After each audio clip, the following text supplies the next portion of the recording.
ఈ దేశంలో ఉన్నటువంటి బీసీలకు కనీసం ఏముంది తొంగి చూడడానికి కూడా ఓ మంత్రిత్వ శాఖ లేదు, వీళ్ళు చెప్పుకోవడానికి కూడా ఓ మంత్రి కనిపించాడు. ఈ దేశం మా కోసం ఒక మంత్రిని కూడా ఏర్పాటు చేయలేకపోయింది 75 సంవత్సరాలల్లా. ఈ భారత రాజ్యాంగంలో ఉన్నటువంటి ఆర్టికల్ 340 ఆ తర్వాత ఇందులో ఉన్నటువంటి సామ్యవాద సమానత్వం అనేటువంటి పదాలు మమ్మల్ని ముందుకు తీసుకుపోవడానికి పెట్టినట్టుగా ఈ భారత రాజ్యాంగంలో కనిపిస్తాయి. ఒక మాటలో చెప్పాలంటే అధ్యక్ష, ఒక ఇంటి పెద్ద లేని ఇల్లు ఎట్లుంటుందో ఈ భారతదేశంలో బీసీలకు ఒక మంత్రి లేనటువంటి ఇల్లు లాగా ఉంది అధ్యక్ష. ఇంకా కొంత ఇన్డెప్త్ కన్వయించుకోండి మీరు దీన్ని.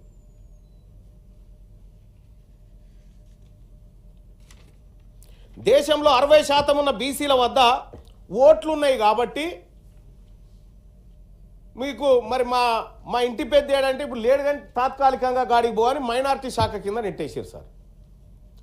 మైనార్టీ శాఖ మంత్రి ఇప్పుడు బీసీ సంక్షేమాన్ని చూస్తాడు. ఈ భారతదేశంలో మెజారిటీ ప్రజలైనటువంటి సంక్షేమాన్ని మైనార్టీ శాఖ మంత్రిత్వ శాఖ కిందకి తీసుకొచ్చారు సార్. అది ఎప్పుడు మళ్ళా అది తెచ్చింది 2006లో ఏమో తెచ్చారు, అప్పుడు అంతకంటే ముందు లేదుగా. ఈ దేశంలో ఓబీసీలకు ఎక్కడ న్యాయం జరుగుతుందో అని మైనార్టీ శాఖ మంత్రిని మెజార్టీ బీసీల మంత్రిగా చూపించారు అధ్యక్ష.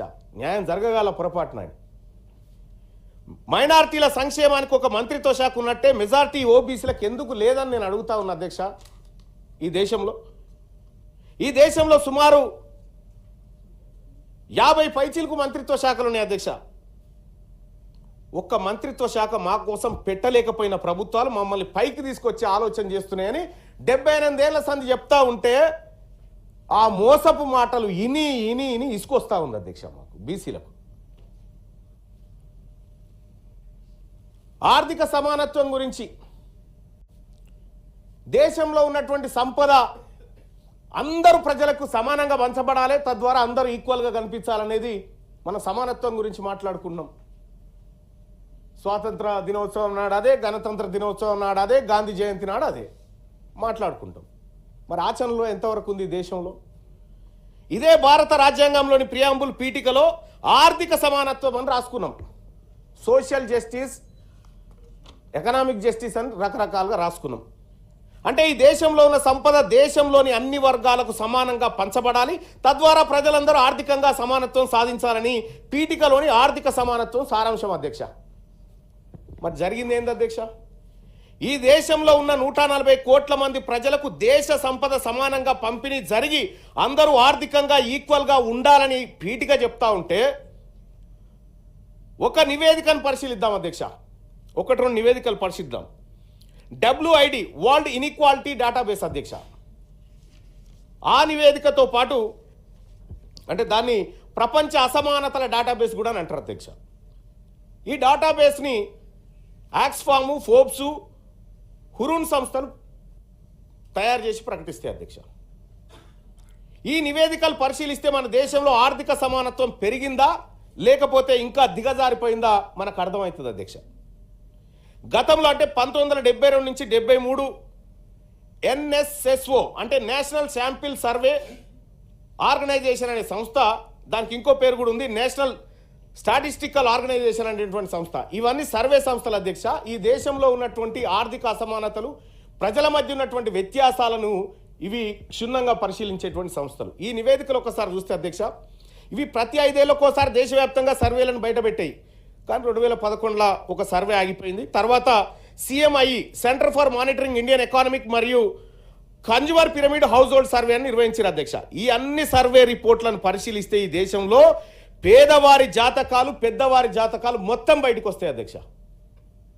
ఈ సర్వేలో ఆర్థిక సమానత్వం అనేటువంటి అంశాలు ముఖ్యంగా 1990 తర్వాత నుండి 2024 వరకు ధనవంతుల సంపద భారీగా పెరిగినట్టుగా ఈ సర్వే నివేదికలు చెప్తా ఉన్నాయి అధ్యక్ష.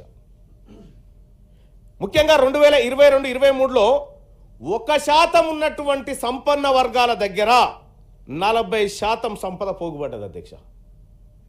ఈ దేశంలో 1% ఉన్నటువంటి సంపన్న వర్గాల దగ్గర 40% సంపద పోగుపడ్డది. Income and wealth inequality in India నివేదికలు చెప్తున్నటువంటి లెక్క అధ్యక్ష. ఇది పేదవాళ్ళు మరింత పేదలుగా, సంపన్నులు మరింత సంపన్నులుగా మారిపోయారు అధ్యక్ష. ఈ 70 ఏళ్ల పరంపరలో మమ్మల్ని పైకి తీసుకురావడానికి ప్రభుత్వాలు చేసిన ప్రయత్నంలో మేము జారిపోయి వాళ్ళు పైకి వచ్చారు అధ్యక్ష. అంటే భారత రాజ్యాంగం చెప్తున్న ఆర్థిక సమానత్వం వచ్చుడు మాట దేవుడెరుగు, ఇంకా పేదలు కడు పేదలుగా మారిపోయారు అధ్యక్ష. ఈ దేశంలో 78 ఏళ్లుగా ఈ దేశ పాలకులు సాధించింది ఏంటంటే సంపన్నుల సంపద పెంచి పేదలను నిరుపేదలుగా తయారు చేయడంలో సక్సెస్ అయ్యారు అధ్యక్ష. బీసీలలో ఉన్నత విద్యను అభ్యసిస్తున్న పరిశోధన విద్యార్థుల విషయం చూద్దాం అధ్యక్ష. వీళ్ళు మమ్మల్ని పైకి తేవడానికి ఎన్ని ప్రయత్నాలు చేశారు అనుకున్నాం అధ్యక్ష దేశవ్యాప్తంగా. ఒకసారి ఇదే దేశంలో మమ్మల్ని ఈ బీసీల చదువుల కోసం, బీసీలను పైకి తీసుకురావడం కోసం భారతదేశంలో జరిగినటువంటి ప్రయత్నాన్ని ఒక్కసారి చూస్తే అధ్యక్ష,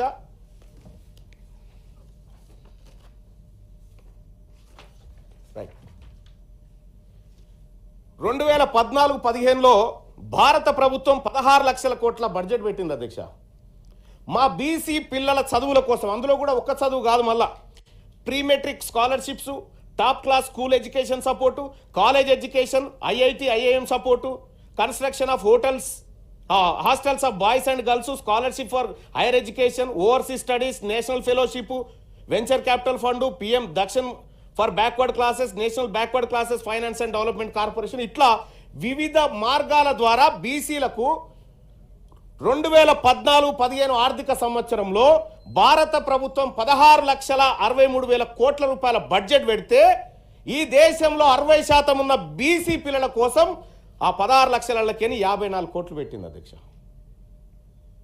54 కోట్లు అధ్యక్ష. 2015-16లో 17,90,000 కోట్ల రూపాయలు ఈ దేశంలో బడ్జెట్ పెడితే బీసీ బిడ్డల చదువు కోసం భారతదేశ వ్యాప్తంగా 1,085 కోట్లు మాత్రం కేటాయించారు అధ్యక్ష. ఇట్లా చెప్పుకుంటే పోతే అధ్యక్ష 2016-17లో 1,212 కోట్లు, 19 లక్షల బడ్జెట్లు, 19 లక్షల కోట్ల బడ్జెట్లో 17-18లో 21 లక్షల కోట్ల బడ్జెట్ పెడితే 1,233 కోట్ల అధ్యక్ష. ఇట్లా 2023-24 46.15 లక్షల కోట్ల బడ్జెట్ను కేంద్రం ప్రవేశపెడితే ఈ దేశంలో ఉన్నటువంటి మెజారిటీ బీసీలు వాళ్ళ భవిష్యత్తు వాళ్ళని పైకి తీసుకురావడానికి 2,287 కోట్లు పెట్టారు అధ్యక్ష.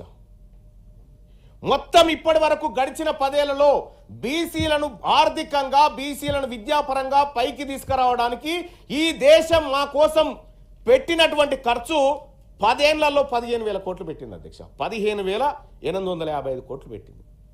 మమ్మల్ని పైకి తీసుకొచ్చే కార్యక్రమాలు ఎంత గొప్పగా ఉన్నాయో ఈ దేశంలో చూడండి అధ్యక్ష. పోనీ మరి ఏం జరిగింది అధ్యక్ష? ఇది అయిపోయింది. ఓబీసీలకు చదువుకోవడానికి పెట్టింది గిది అధ్యక్ష. ఒక విషయం చాలా బాధాకరమైనటువంటి విషయం అధ్యక్ష. మా కోసమే బీసీ పిల్లల కోసమేమో 15,855 కోట్లు 10 ఏళ్లలో ఖర్చు పెడితే 2019లో ఈ భారతదేశం అగ్రవర్ణాలు ఎవరైతే లోన్లు తీసుకురో అధ్యక్ష వివిధ బ్యాంకుల దగ్గర, వాళ్ళ లోన్లు 3.5 లక్షల కోట్లు మాఫీ చేశారు అధ్యక్ష. వాళ్ళు పేదవాళ్ళని, వాళ్ళు కట్టలేరని, వాళ్ళు బ్యాంకులకు చెల్లించలేరని ఇవాళ ప్రెస్లో వచ్చింది 16 లక్షలు. ఎస్, ఇంకా పెద్దదే. నేను ఒక్క ఇయర్ లెక్క చెప్తున్నా. నేను 2019 లెక్క చెప్తా ఉన్నా. ఓన్లీ 3.5 లక్షల కోట్లు కేవలం 15 మందికే మాఫీ చేసిరు అధ్యక్ష. 15 మందికి 3.5 లక్షల కోట్లు మాఫీ చేసిరు. ఈ దేశంలో ఉన్నటువంటి 60% బీసీ జనాభా చదువుకోవడానికి ఈ దేశం 15,855 కోట్ల బిచ్చం వేసింది అధ్యక్ష. మమ్మల్ని పైకి తేవడానికి ఈ దేశంలో జరుగుతున్నటువంటి లెక్కలు అధ్యక్ష.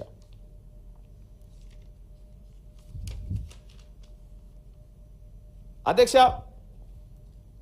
ఈ మాట 2019లో ఒకే సంవత్సరం మాఫీ చేసింది 15 మందికి మాఫీ చేసిరు 3.5 లక్షల కోట్లని రాహుల్ గాంధీ గారు కూడా అన్నారు. ఈ మాట లక్షల మంది బీసీలకు స్కాలర్షిప్లు ఈమంటే 15,000 కోట్లు ఇస్తారు. 15 మందికి అంబానీలకు, అదానీలకు 3.5 లక్షల కోట్లు ఈ పేదవాళ్ళు కట్టినటువంటి పన్నుల పైసలు తీసి వాళ్ళ అప్పులు కట్టి మాఫీ చేశారు. 100%. ఒక్కరని కాదు, ఇందులో తిలా పాపం తలా పిడికెడు అన్నట్టుగా అందరిది ఉంది అధ్యక్ష.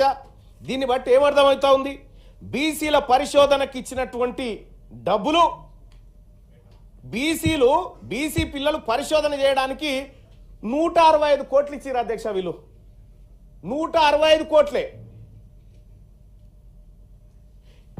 ఈ దేశంలోని సంపదతో అగ్రవర్ణాల అప్పులు మాఫీ చేసిరు తప్ప బీసీల బతుకులు మార్చమని ఈ లెక్కలు చెప్తున్నాయి అధ్యక్ష. వీళ్ళు మమ్మల్ని పైకి తీసుకొస్తామని చెప్తా ఉన్నారు అధ్యక్ష. ఆర్థికంగా మిమ్మల్ని పైకి తీసుకొస్తాం, మీకు సమానత్వం చేస్తామని చెప్తా ఉన్నారు.